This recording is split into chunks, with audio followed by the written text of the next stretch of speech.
karena ia bosan, ya.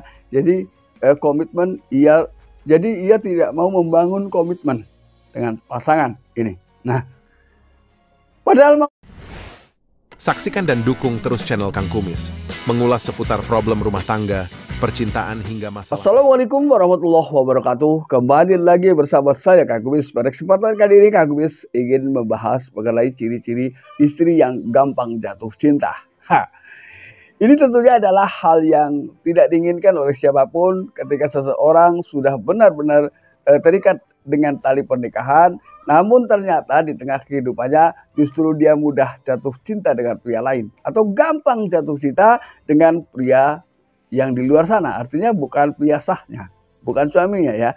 Ini kan membahayakan. Nah, jadi gak ada salahnya yuk kita ketahui sama-sama sih apa perilaku-perilaku yang akan ditujukan kepada Anda sebagai suami misalnya. Ini apa saja. Jadi Anda layak tahu ya. Namun sebelum lanjut ke topik kali ini, nggak ada salahnya silahkan sahabat semua subscribe, like, dan komen di channel Kang Kumis agar sahabat semua tidak ketinggalan informasi terbarunya. Dan juga tidak lupa Kang Kumis mengucapkan selamat datang kembali di channel Kang Kumis. Hal yang pertama yang menimbulkan bisa saja hal tersebut terjadi adalah karena ia merasa yaitu wanita yang merasa diabaikan oleh prianya atau istri yang merasa diabaikan oleh suaminya ya. Karena tentunya perhatian adalah hal yang terpenting juga dalam menjalin sebuah hubungan ya. Karena harapannya sebelum mereka menikah adalah saling memperhatikan atau saling memberi perhatian satu sama lain dalam menjalin ya kehidupan rumah tangga agar semakin membaik. Namun setelah ia masuk di dalam lingkaran kehidupan rumah tangga, ia tidak mendapatkan semua itu ya. Ini akan mudah sekali jatuh cinta dengan pria lain. Karena ketika ada sosok lain yang masuk dan memberikan perhatian, ia pun akan terlena dengan perhatian-perhatian yang ia berikan. Ini bahayanya di sini ya. Jadi ketika merasa tidak diperhatikan, maka bisa jadi ia akan mencari perhatian di tempat lain ya. Jadi ketika terjadi perselingkuhan, itu sebaiknya introspeksi pada diri masing-masing. Jangan ketika ini selingkuh salah siapa. Ini tidak ketemu ya. Karena ketika ingin saling memperbaiki adalah dua-duanya harus seiring sejalan. Karena ketika bicara tentang kekurangan, tentunya semua orang memiliki kekurangan. Namun ketika bicara kebaikan, tidak ada orang yang tidak memiliki kebaikan. Ya, ini hal pertama yang harus kita ketahui. Lalu hal yang kedua adalah wanita atau istri yang pernah selingkuh. Nah ini. Pernah selingkuh ini tentunya adalah setiap orang memiliki masa lalu. Ya.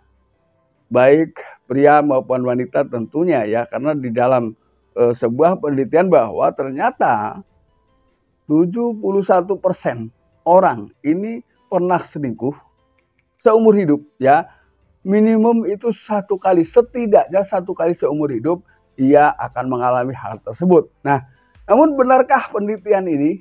Ya, kita tidak tahu ya, tapi itu adalah hasil riset yang sudah dilakukan oleh para ahli ya. Lalu yang ketiga adalah wanita yang tidak mendapatkan kepuasan ya. Kepuasan dari sisi seksualitas, kepuasan dari sisi emosional, kepuasan dari sisi keuangan ya. Namun ketika seseorang berselingkuh ini tergantung ya. Jadi yang tidak puas ini dari segi mana ya. Jadi ketika ia tidak puas dari sisi ekonomi, ia akan berselingkuh dengan alasan mencari topangan ekonomi yang lebih baik ya. Sehingga ia melakukan itu ya. Ini banyak orang yang berselingkuh dan ini dijadikan satu alasan ketika seorang sudah berhubungan sudah menjalani kehidupan rumah tangga. Biasanya ini selingkuh karena jenuh dengan kehidupannya, suami tidak mau bekerja atau memberikan nafkah yang tidak cukup. Nah ini tidak cukup itu sebetulnya karena mungkin tidak adanya rasa syukur pada diri seseorang. Itu saja ya. Lalu yang keempat adalah adanya problem komunikasi satu sama lain.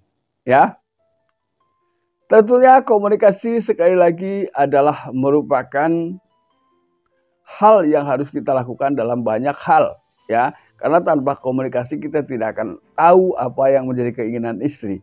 Ya, begitu pula suami juga tidak akan tahu. Ketika suami diam saja, istri juga tidak akan tahu maksudnya ya. Ketika suami diam saja, istri juga tidak akan tahu apa yang menjadi keinginan suami. Maka dengan untuk membuka hal itu, maka sebaiknya komunikasi. Ya, sekali lagi komunikasi sering saya sampaikan itu adalah menjadi indikator sebuah hubungan. Ketika komunikasi baik, maka rumah tangga pun insya Allah akan berjalan baik-baik saja. Namun ketika komunikasi sudah terhenti atau ada problem, ini menggambarkan bisa jadi rumah tangga sedang tidak baik-baik saja.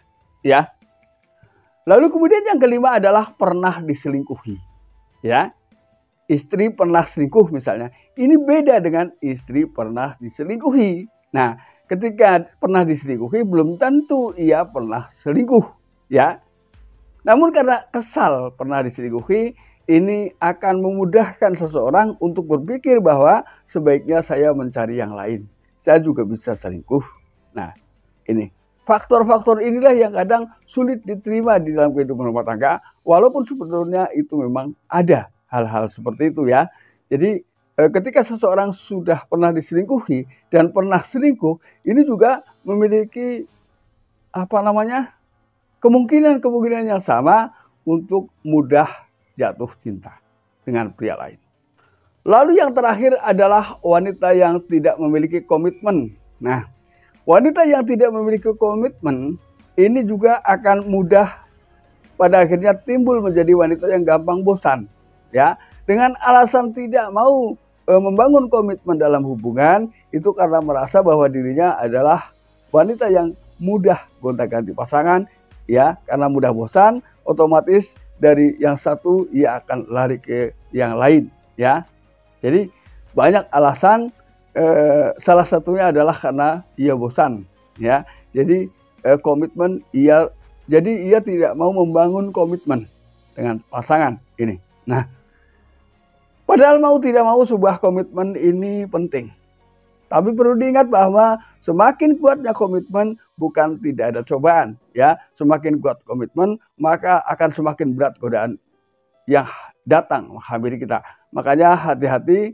Jadi intinya saling percaya satu sama lain, ya, mempercayai pasangan. Si suami percaya dengan istri, si istri juga percaya dengan suami. Jangan pernah ada sedikit pun hal yang terbersit di dalam hati kita ingin mengkhianati pasangan. Bangun mindset itu dalam hubungan, karena ketika itu sudah terbangun, maka insya Allah keharmonisan terjaga, ya, tanpa ada pengkhianatan, baik dalam pengkhianatan cinta ataupun pengkhianatan yang lain, ya. Nah sahabat, itulah 6 ciri istri sedang jatuh cinta. Mudah-mudahan ini bermanfaat dan jangan lupa saksikan terus video-video lain di channel Kang Kumis. Dan akhir kata, salam harmonis bersama Kang Kumis. Wabillahi taufiq wal hidayah. Wassalamualaikum warahmatullahi wabarakatuh.